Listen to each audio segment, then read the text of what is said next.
So there's a So, couple of comments you make, I think, towards the beginning, but it sort of resonate throughout the book.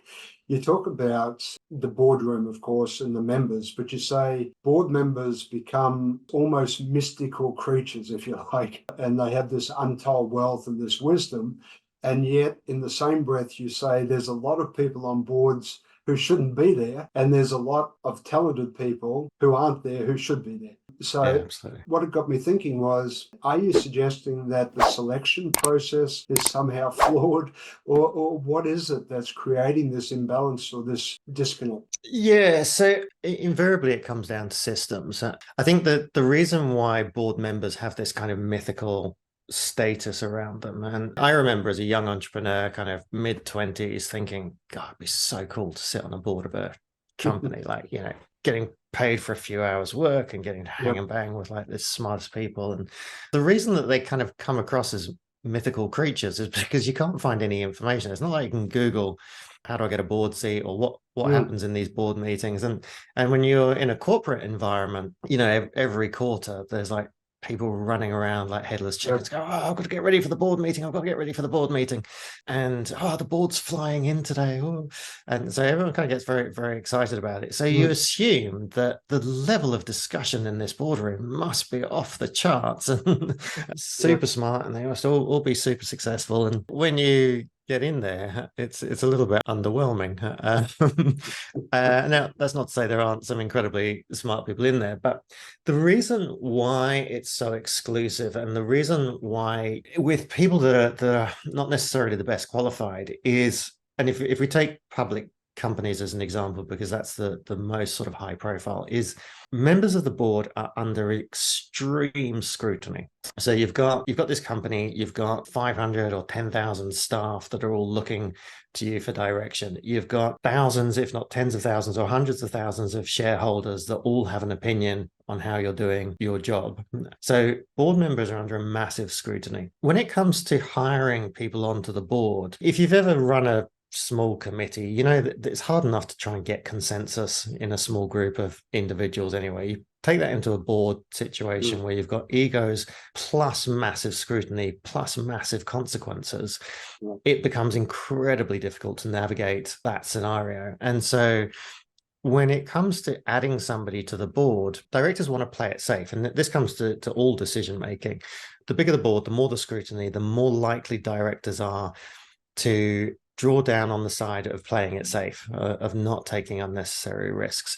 And so when it comes to hiring, it's much easier for them to hire someone that looks like them, that sounds like them, that went to the same university, that's had the same career path, that knows the industry, because they know that they're not going to be challenged, and that's easy. And the difference, and I talk a lot about the value of diversity. Theoretically, a board should be there to weigh up all opinions and make the best decision. If all the opinions sound the same, then you, by definition, you can't get to the best decision. I talk a lot about diversity, but if you understand that, there's been all these efforts, and a lot of it misguided, but there's been a lot of efforts to try and improve diversity on boards, and very little has changed. Like boards are still kind of the same sort of people. In fact, there was a great story I heard about an Australian company that had it's an engineering company, I think it was in Melbourne, had 5 engineers on the board, and they were under a lot of pressure to bring in diversity. So they brought a woman onto the board who had gone to the same university as them, had gone through the same companies as them, was an engineer. And they were like, look, we've got diversity. And they're like, no, that's just you in a skirt. But the reason why boards push back on this is, to their mind, diversity means disruption. And even if in their heart of hearts, they know that this is the right thing, if you get a decision wrong at that level, it's incredibly expensive. If you hire a frontline customer service staff and they don't work out, you fire them the next day. It's no big deal. That's the price of doing business. If you hire a board member and they turn out to be rubbish, or they turn out to be disruptive, which is even worse, you've got 2 choices. One is you suck it up and they ruin every board meeting for the next few years, which delays everything and causes all sorts of problems.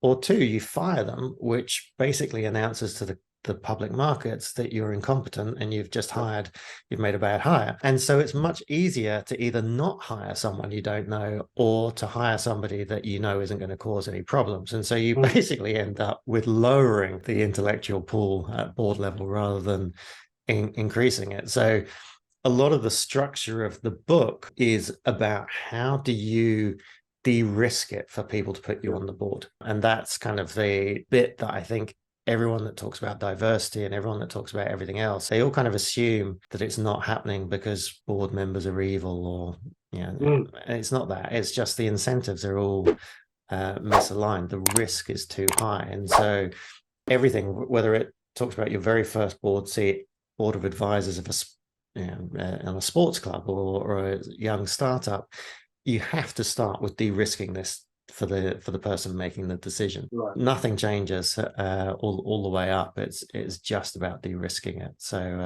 that's kind of another underlying theme.